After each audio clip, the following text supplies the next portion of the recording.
I'm a hustler, man, you know? And that comes with the ropes, man, getting locked up or getting taken out to the highway.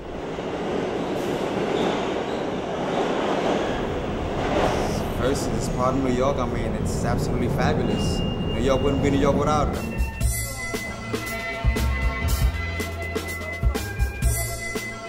The subway's pretty sort of dreary and disgusting, so it's nice to have a bit of fun along the way. They liven up the train experience. You want to see some crazy shit go on, I mean, all the time. All the time. And I've seen all kind of acts on the train. So, you know, they don't understand we out there trying to make a living, take care of our kids, you know what I mean?